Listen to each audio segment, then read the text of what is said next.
Dear Patriots, before the news starts, please subscribe to our patriotic channel by clicking the subscribe button. Give us a thumbs up to this video. Don't forget to leave your opinion below in the comments section. Share the news on Facebook and Twitter so your friends see it. Thank you. Attorney General Jeff Sessions is considering to fire FBI Deputy Director Andrew McCabe. Attorney General Jeff Sessions is considering whether to fire FBI Deputy Director Andrew McCabe, who will become eligible to receive a government pension in a matter of days.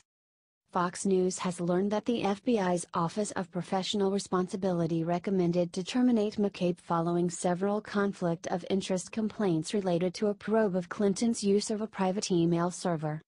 McCabe should neither be fired nor given his retirement. McCabe should be indicted, Judicial Watch Director of Investigations Chris Farrell told Fox Business Lou Dobbs. Judicial Watch says it has obtained records suggesting McCabe was involved with FBI lawyer Lisa Page and agent Peter Strzok, who exchanged anti-Trump text messages. Why in the world are we playing patty cake wondering about whether he should be retired or fired? Let's indict the guy, Farrell said.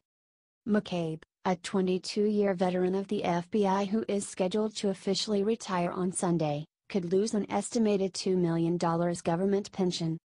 Meanwhile, Republican Representative Trey Gowdy of South Carolina is said to be breaking from his fellow GOP House Intelligence Committee members, claiming Russia was motivated by a desire to specifically hurt Hillary Clinton's presidential candidacy.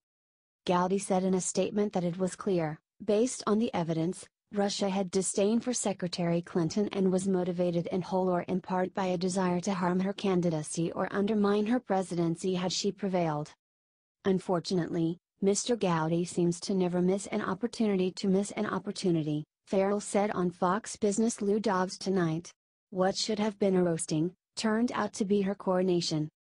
The House Intelligence Committee, led by Chairman Representative Devin Nunes, Republican California, concluded on Monday that no evidence was discovered suggesting the Kremlin coordinated with President Donald Trump's 2016 campaign to meddle in the election.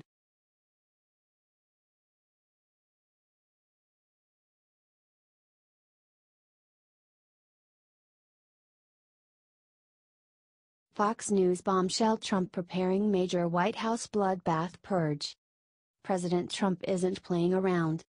After firing sex state Rex Tillerson, rumor has it many more top officials will soon be gone.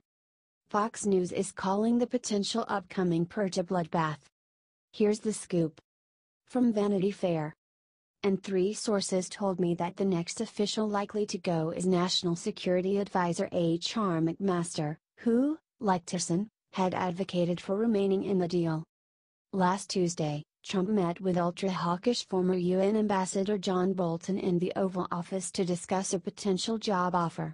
Bolton has for years argued that the United States should preemptively attack Tehran.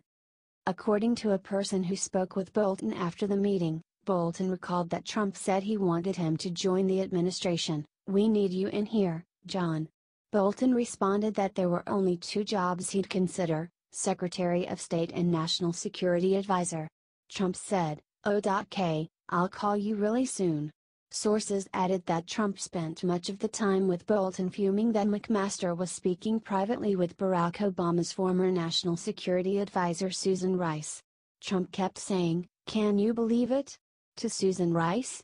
Can you believe it? Perhaps most consequential for Robert Mueller's investigation, sources said Trump has discussed a plan to fire Attorney General Jeff Sessions. According to 2 Republicans in regular contact with the White House, there have been talks that Trump could replace Sessions with EPA Administrator Scott Pruitt, who would not be recused from overseeing the Russia probe. Also, because Pruitt is already a cabinet secretary, he would not have to go through another Senate confirmation hearing. More on the bloodbath from Fox News. The potential changes, described by sources as a bloodbath, include a departure of National Security Advisor H.R. McMaster and his replacement by John Bolton, a former U.S. ambassador to the United Nations.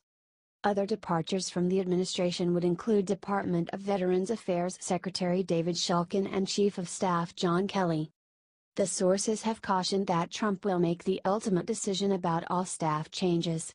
However, the departure of McMaster has been described by multiple sources as imminent.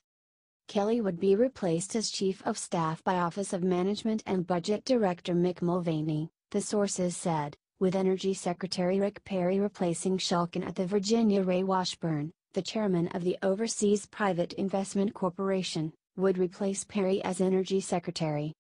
HT, Gateway Pundit.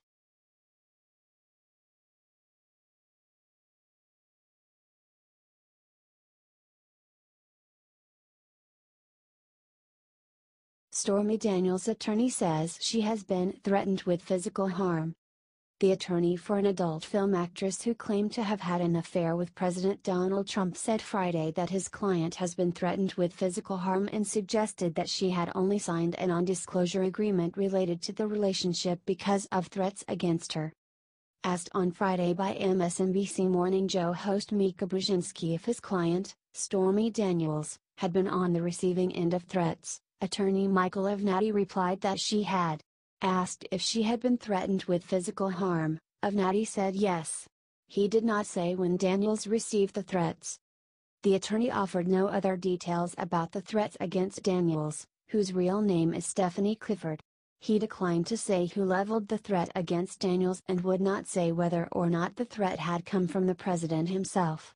Avenatti also declined to say if the threat had come from someone party to or otherwise related to the non-disclosure agreement that Daniels has filed suit to break. Avenatti did say that an upcoming interview with Daniels on CBS's 60 Minutes would include further revelations about Daniels' alleged affair with Trump. The interview is scheduled to air March 25. Avenatti said he was not aware of specific efforts to block CBS from airing the interview, but we've certainly heard through the grapevine and through others that it's been contemplated. I think that when people tune into this interview, they're going to learn the details, the circumstances under which she signed the original agreement, as well as what happened thereafter relating to the threats and coercive tactics that were used to shut my client up, Avenatti said in a separate interview later Friday morning on CNN's New Day that followed his MSNBC appearance. Avenatti also suggested in his interview with CNN anchor Chris Cuomo that Daniels had signed the non-disclosure agreement under threat, although he once again did not elaborate further. That's one thing, she says, I'm going to speak unless we can figure out a deal. Fine, legal, as long as it wasn't being coercive, Cuomo posed to Avenatti. If it was, well, I have to do this because I'm afraid if I don't do it, something will happen to me because that has been articulated. That's something else. Which was it? Something else, Avenatti replied, suggesting that Cuomo's second scenario was the correct one. Trump's longtime personal attorney, Michael Cohen, did not immediately respond to an email asking for comment. Allegations of an affair between Daniels and the president surfaced earlier this year in a Wall Street Journal report that detailed a $130,000 payment, part of a non-disclosure agreement, in the final weeks of the 2016 presidential election from Cohen, to Daniels. Cohen has said that the money for the payment came from his own personal funds and that Trump did not approve the payment and was not aware of it.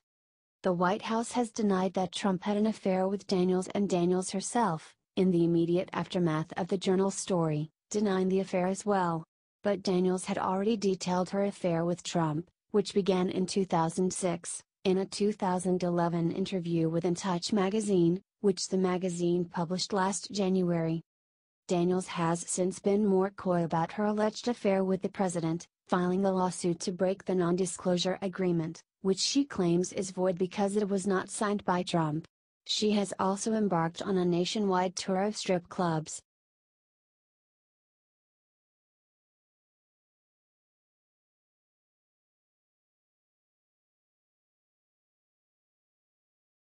Bombshell, Joe Biden's son secures billion-dollar deal with Chinese government. After Biden heads to China. Former Vice President Joe Biden has always been a complete numbskull. Even Democrats know this to be true. 10 days after taking a trip to China, Biden's son's firm secured a billion-dollar deal with the Chinese government. Sound fishy? Here's a story the mainstream media will never touch. mainly because it involves Barack Obama's vice president, Joe Biden. This is kind of a big deal. From Breitbart. The private equity firm of former Vice President Joe Biden's son Hunter Biden inked a billion-dollar deal with a subsidiary of the Chinese government's Bank of China just 10 days after the father and son flew to China in 2013. The Biden Bombshell is one of many revealed in a new investigative book, Secret Empires: How the American Political Class Hides Corruption and Enriches Family and Friends by Government Accountability Institute President and Breitbart News Senior Editor-at-Large Peter Schweitzer. Schweitzer's last book, Clinton Cash, sparked an FBI investigation into the Clinton Foundation. Fox News contributor Sebastian Gorka calls this issue potentially one of the biggest pay-for-play scandals outside of Uranium One. Is Gorka correct? Well, he's not wrong. Stay tuned for more on this major story.